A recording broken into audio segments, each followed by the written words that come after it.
Commander Veltar shuffled into the massive tribunal chamber, his 6 eyes scanning the towering walls lined with representatives from across the galaxy. The hegemony's most decorated war hero now looked like a broken shell of his former self. His metallic blue skin bore deep scars that pulsed with a sickly green light, wounds that even the most advanced alien medical technology couldn't heal completely. The one-sprout uniform of the 7th Conquest Fleet hung loose on his skeletal frame. Golden medals and ribbons that once gleamed with pride now seemed to weigh him down like chains. His breathing apparatus wheezed with each step, damaged lungs struggling to process the chamber's atmosphere. High Judge Morthok, a towering crystalline being whose voice resonated through the chamber like thunder, gestured for Veltar to approach the witness stand. The judge's faceted surface reflected the harsh lights, creating rainbow patterns that danced across the walls. "State your name and rank for the record," Morthika's voice boomed, causing several smaller species in the gallery to flinch. Veltar's mandibles clicked nervously as he gripped the stand with trembling claws. "Commander Veltar, serial designation 7Al4 Prime, formerly of the 7th Conquest Fleet, Hegemony Defense Force." His voice cracked like brittle glass. "I am one of 12 survivors from the Terran campaign, out of 2 million combat personnel." Collective gasp rippled through the chamber. Judge Crixon, a serpentine being with multiple heads, leaned forward. 2 million casualties. The intelligence reports classified the human homeworld as a Level 3 threat. Primitive kinetic weapons, fractured political systems, no unified defense. Grid. The reports were wrong, Veltar whispered, his voice barely audible over the chamber's ventilation systems. Catastrophically wrong. The third judge, Yexta, whose gaseous form swirled within a containment suit, spoke through synthesized vocals. "Commander, you led successful campaigns against the warrior clans of Proxima, the hive minds of Vega Prime, and the machine collective of Tau Ceti. What made this primitive world different?" Veltar's laugh was bitter, causing his damaged vocal cords to produce an unsettling rasp. "Different, Your Honors? Comparing those campaigns to Earth is like comparing a gentle rain to a planetary storm." The humans paused, staring at his claws as they trembled uncontrollably. They had names like Hyanwu, Jihai, Dongmin, Sujin, simple sounds that became our nightmares. The commander's 6 eyes unfocused as memories flooded back. "We intercepted their communications during the initial assault. These weren't military codes or strategic discussions. They were ordinary people calling their families, saying goodbye, making promises. A young woman named Dayun telling her mother she'd be home for dinner. A man called Wuseok, reassuring his children that everything would be okay. Standard civilian panic responses," Judge Morthok observed. "We've seen this pattern across hundreds of conquered worlds." "No," Veltar's voice gained intensity. "You don't understand. They weren't panicking, they were preparing. Within hours, that same Dayun was coordinating evacuation routes through underground networks we didn't even know existed. Wuseok was teaching children how to identify our patrol patterns and avoid detection." The commander stood slowly, his damaged leg servos whining in protest. "Your Honors, I've fought across 17 star systems. I've watched the glass cities of Altair melt under plasma bombardment. I've seen the warrior clans of Rigel choose extinction over surrender, throwing their young into active volcanoes, rather than face conquest. I've witnessed the machine collective dismantle themselves piece by piece to deny us their technology." His voice dropped to barely above a whisper. "But nothing, absolutely nothing, prepared us for what the humans called total war." The chamber's main holographic display flickered to life, showing Earth as it appeared from space. The blue marble hung against the void, white clouds swirling across green and brown continents, looking deceptively peaceful. "It looks so tranquil," Veltar whispered, his eyes fixed on the image. "Our fleet astronomers called it Terra from their ancient databases. Garden world, they said. Perfect for colonization after the native population was relocated to work camps." Judge Crixon's multiple heads swayed hypnotically, standard procedure for Level 3 civilizations. "What changed?" Veltar's mandibles clicked rapidly, a sign of extreme agitation among his species. Everything changed the moment we entered their atmosphere. The humans weren't just defending their world. They were studying us, learning from us, adapting to us faster than any species we'd ever encountered. He gestured toward the holographic Earth with a scarred claw.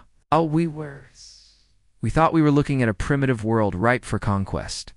Instead, we were staring into the abyss of our own destruction. And when you stare into the abyss long enough, the abyss stares back. The commander's voice became haunted. The humans didn't just stare back, they smiled. Veltar's claws dug into the metal. Witness stand as the memories flooded back. Our intelligence division spent 3 standard cycles analyzing. Earth, they classified it as a fractured world of primitive mammals fighting over resources. Nation-states that couldn't agree on basic trade agreements, let alone coordinate planetary defense. The holographic display shimmered to life, showing massive hegemony warships breaking through Earth's cloud cover.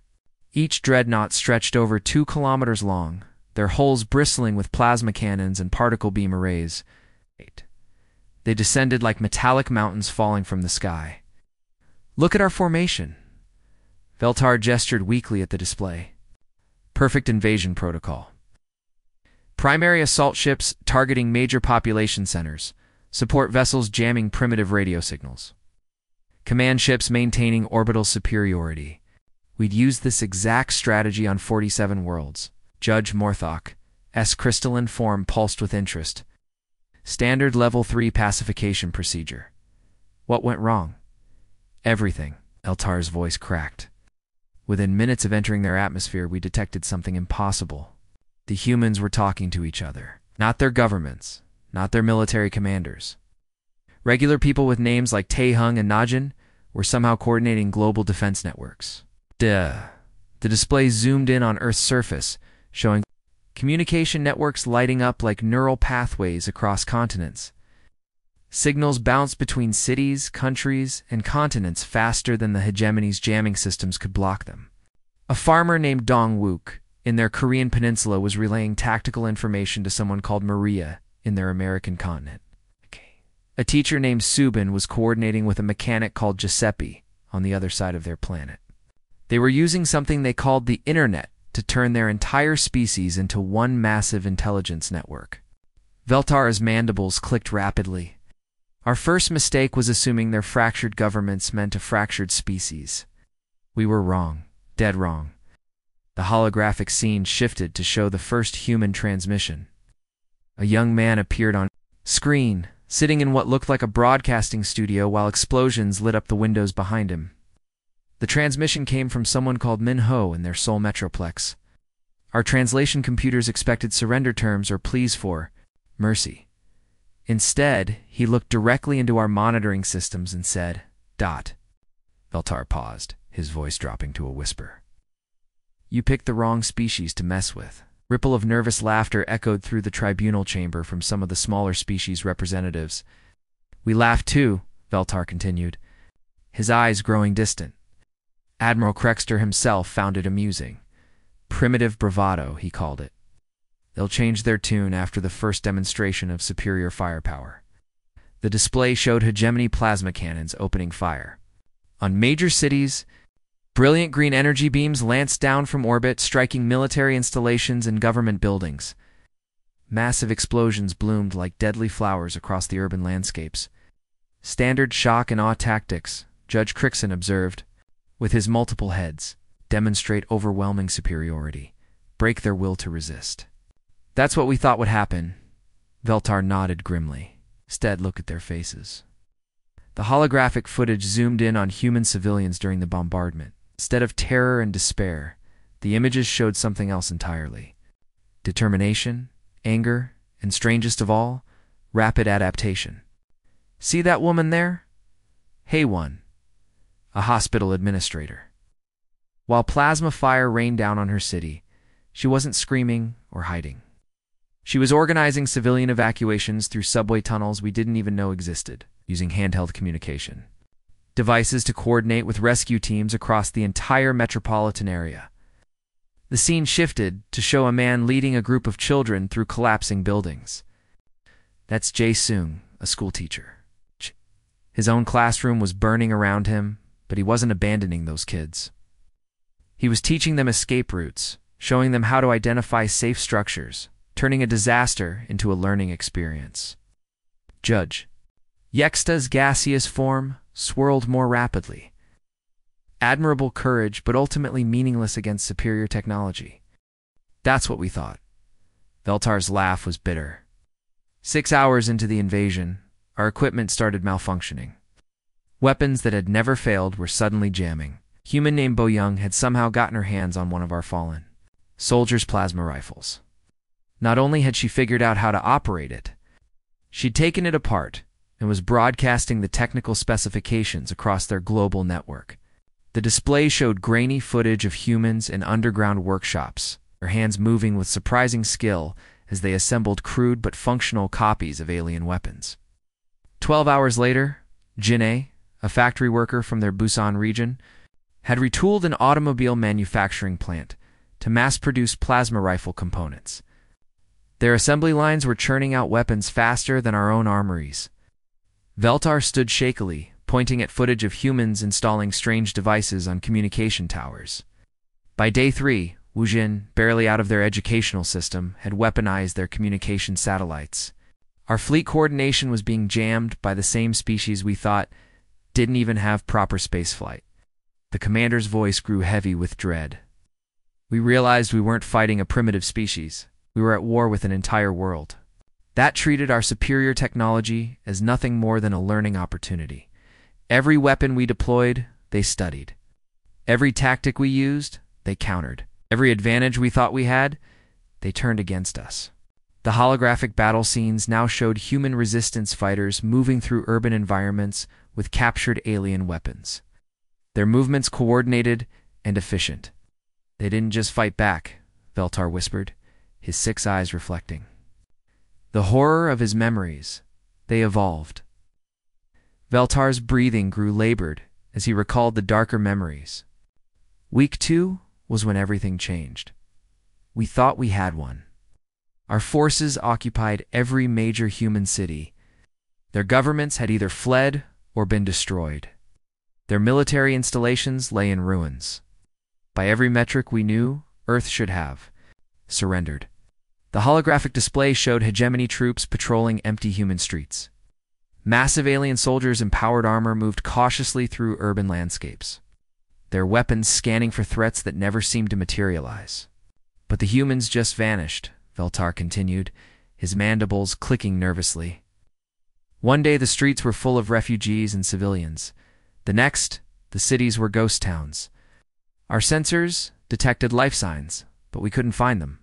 They had disappeared into their underground networks, like water soaking into sand.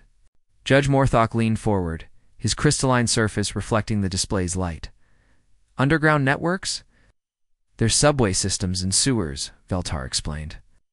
What we thought were primitive transportation tunnels turned out to be massive. Underground cities, kilometers of interconnected passages beneath every major population center. The humans called them maintenance tunnels, but they were perfect for guerrilla warfare. The display shifted to show thermal imaging of underground spaces. Hundreds of heat signatures moved through the tunnel systems like blood flowing through veins. We were hunting ghosts with names like Kung Su and Myung. Our patrols would enter these tunnels and never return. The lucky ones came back, traumatized. Speaking of whispers in the darkness and eyes watching from every shadow, Veltar's voice dropped to barely above a whisper. Our first major loss happened in their Busan region. Full platoon of our best soldiers went missing during a routine tunnel sweep. When the search teams found them 3 days later, he paused, his claws trembling. The bodies were arranged in perfect geometric patterns on the tunnel floor. Not random violence, but deliberate placement. Each soldier positioned to spell outwards in the human Korean script. Our translators said it meant you are not welcome here. A collective shiver ran through the tribunal chamber. Even the most hardened military observers seemed disturbed by the implications. The psychological warfare expert turned out to be someone named Sang-wook, a former human artist who had studied their military history. He understood that breaking our morale was more effective than direct confrontation. Every patrol that returned brought stories of mysterious symbols carved into tunnel walls, eerie sounds echoing through the darkness, and the constant feeling of being watched. Judge Crixon's multiple heads swayed thoughtfully. Primitive fear tactics. Surely your advanced psychological conditioning was useless, Veltar interrupted. Because the humans weren't just trying to scare us, they were studying us. Learning our patrol routes, our communication patterns, our behavioral responses to stress. Every psychological attack was also an intelligence-gathering operation. The display now showed footage of hegemony soldiers moving through human cities above ground. Streetlights flickered in strange patterns, and manholes occasionally vented steam or sparks. Then the traps began. So-young, a civil engineer from their Seoul Metroplex, had weaponized the entire urban infrastructure.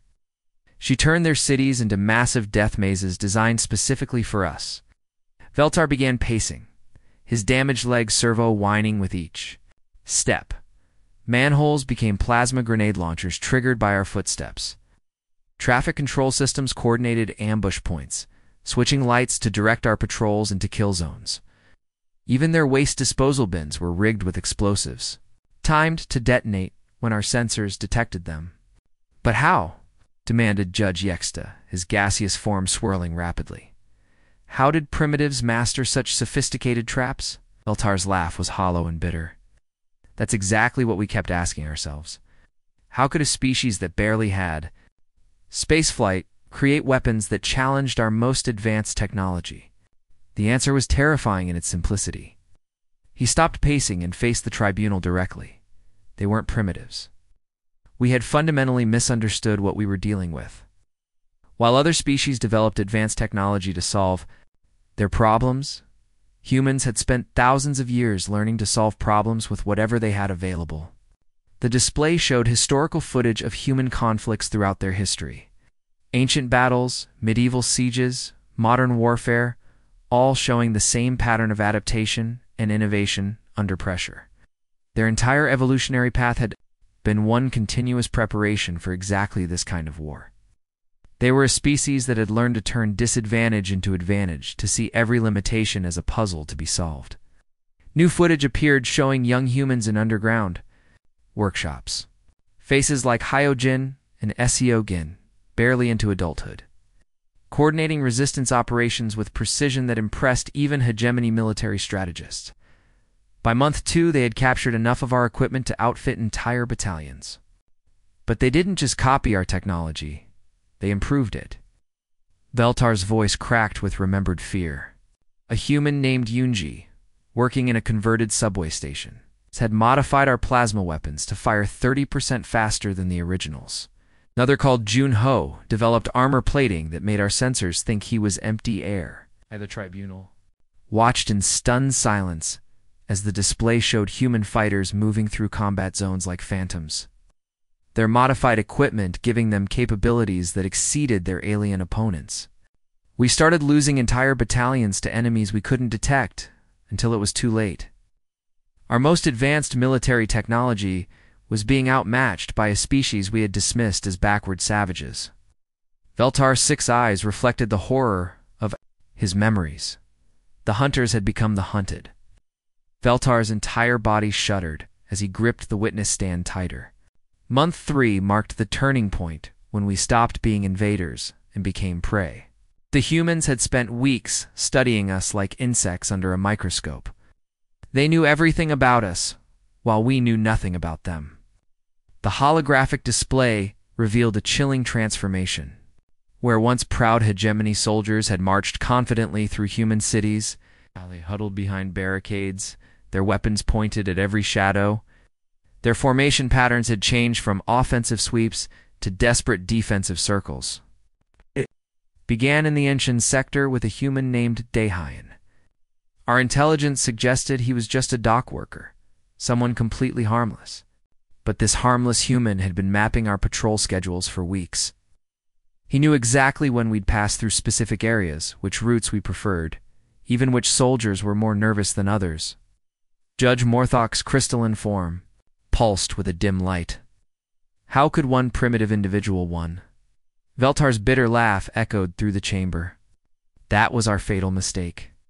We kept thinking in terms of individuals when we were facing an entire networked species. Dahan wasn't working alone. He was one node in a massive intelligence network that spanned their entire planet. The display showed heat signature tracking of human movement patterns. Instead of random civilian activity, the footage revealed coordinated positioning that resembled military formations. Our patrols started vanishing without any distress signals. Complete radio silence. When search teams found the remains, they discovered something that chilled us to our core. Veltar paused, his mandibles clicking rapidly. The equipment was arranged in perfect ritualistic patterns, each piece positioned with mathematical precision. The tribunal watched as the display showed alien weapons and armor arranged in complex geometric designs on rooftops and in alleyways. Human symbols were carved deep into the metal, not scratched randomly, but etched with industrial precision. These weren't random acts of violence. Every arrangement told a story, conveyed a message. Humans were communicating with us through our own dead. The symbols translated to things like "we see you, we know you," and most terrifying of all, "we are coming." Judge Crixon has multiple heads focused intently on the display. Psychological warfare is common among primitive species. Surely our training was useless because this wasn't primitive warfare, Veltar interrupted, his voice gaining intensity. The humans had studied our psychology better than our own scientists. They knew exactly which visual cues would trigger maximum fear responses in our species. The display shifted to show surveillance footage of what appeared to be ordinary human daily life, children playing in the streets, elderly people walking with assistants, shopkeepers tending to their businesses. But look closer. Veltar pointed with a trembling claw. That child, Yujin, playing with a ball near our checkpoint. She's actually timing our guard rotations and counting personnel. The ball bounces in coded patterns that other resistance members can interpret from windows above.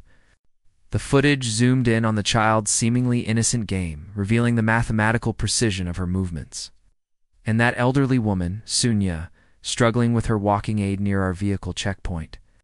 She appears helpless, frail, exactly the kind of civilian we'd been ordered to assist as part of our Hearts and Minds campaign. Veltar's voice cracked. Her mobility device was packed with explosives powerful enough to destroy an entire squad. Judge Yexta's gaseous form swirled more rapidly. How many casualties? 17 soldiers in that single incident. But the explosion wasn't meant to kill maximum numbers. It was designed to create maximum psychological impact.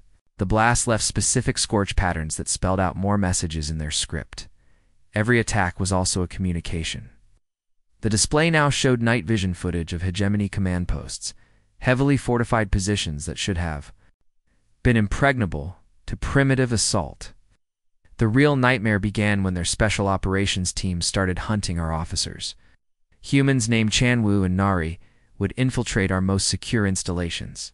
Not for sabotage, not for intelligence gathering, but for capture missions.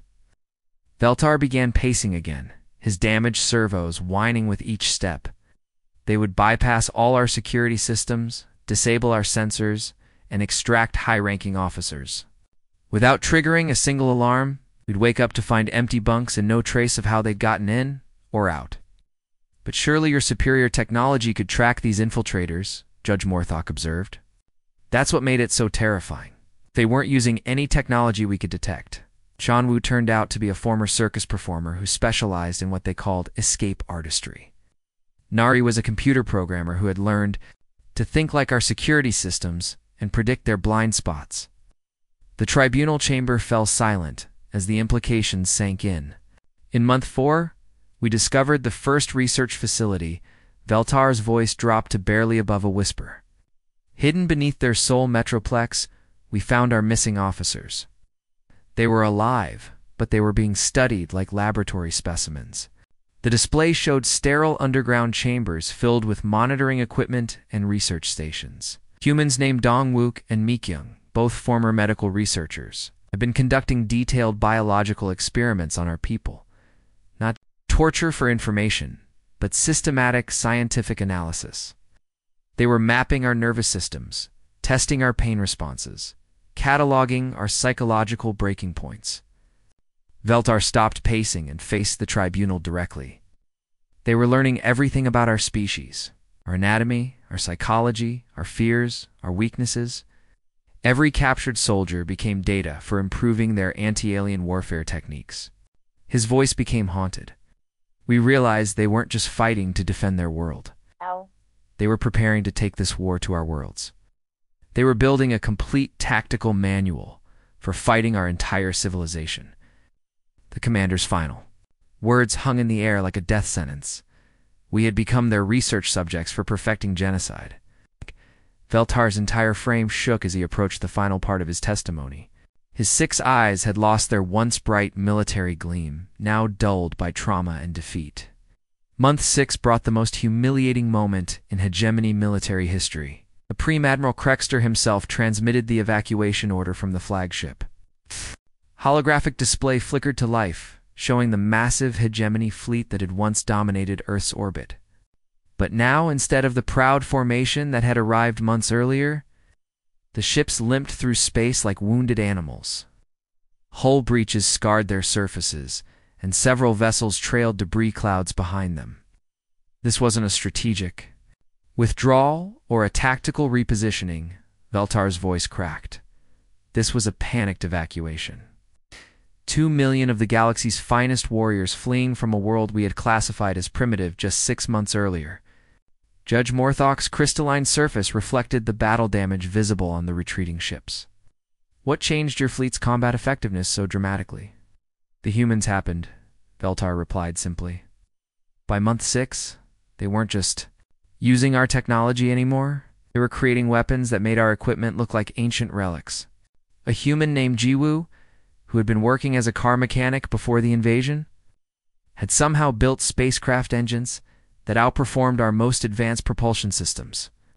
The display showed sleek human craft pursuing the retreating alien fleet. The ships looked crude compared to hegemony vessels, welded together from salvaged materials and human industrial components. But they moved with deadly grace through space. Look at their flight patterns, Veltar pointed, with a trembling claw. Completely unpredictable. Our tactical computers couldn't calculate their next moves because they weren't following any known military doctrine. A human called Young Su was leading their space operations, and he flew like someone who had never read a single manual on proper combat maneuvers. Judge Crixon's multiple heads swayed thoughtfully. Inexperience should have been a disadvantage. That's what we thought. Veltar's laugh was bitter. But Young Su's inexperience meant he wasn't limited by conventional thinking. Pilots followed established attack patterns. He was inventing new ones in real time. Ships would suddenly reverse direction, use gravity wells as slingshots, even ram our vessels at angles that should have been impossible. The holographic footage showed a human ship spinning wildly through space, seemingly out of control, before suddenly straightening and delivering a devastating attack on a hegemony cruiser's blind spot. Their weapons were equally unpredictable. Instead of trying to match our plasma cannons, they created entirely new types of armaments. Kinetic projectiles that could punch through our shields, electromagnetic pulses that turned our own systems against us, even weaponized gravity generators that could crush our hulls like empty containers. Veltar's mandibles clicked rapidly as he recalled the space battles, but the most terrifying thing wasn't their technology. It was their attitude. We were fighting for conquest and glory. They were fighting for survival and revenge. Every human pilot flew like they had nothing left to lose. The display shifted to show the final communication between the human and hegemony fleets. A young human face appeared on screen, calm and determined despite the chaos of battle raging around him. The human named Sung Ho, their space operations commander, transmitted a message to our fleeing fleet. Not demands for surrender, not threats of retaliation, just a simple statement that chilled every officer who heard it. Veltar's voice dropped barely above a whisper. Now we know where you live. Judge Yexta's gaseous form swirled more rapidly. an empty threat from a species that barely achieved spaceflight. That's what Admiral Krexter said, Veltar replied. 3 months later, human reconnaissance ships were detected in the Proxima system. 6 months after that, they had established hidden observation posts in 4 different star systems. Within a year, they knew the locations of every major hegemony world. The tribunal chamber fell into stunned silence as the implications became clear.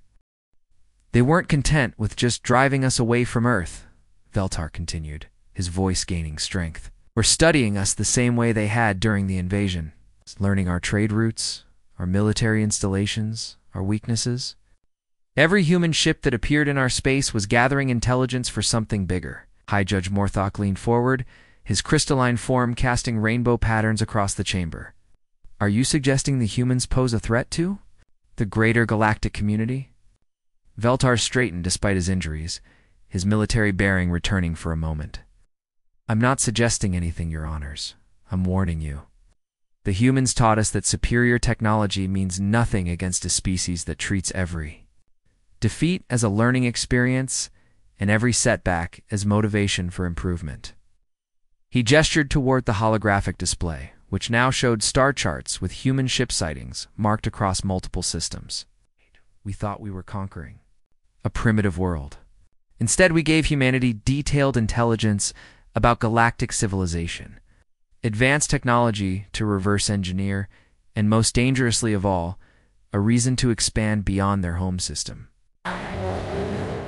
The commander's voice became urgent, desperate. On what I witnessed during those 6 months of hell, humanity won't stop at driving away invaders. They're preparing to ensure that no species ever threatens Earth again, and that means they're coming for all of us. Veltar's final words echoed through the chamber with the weight of prophecy. We didn't lose a war. We started one that will reshape the entire galaxy. And unless we find a way to make peace with humanity, they will win it. The tribunal adjourned in stunned silence, while across the galaxy, human ships with names like Unity, Determination, and Revenge continued their silent reconnaissance of alien space, guided by humans with simple names like Inho and Sujin, names that were already becoming whispered legends among the stars. In the depths of space, Earth's children prepared for their next lesson in galactic politics, and the universe would never be the same. The end.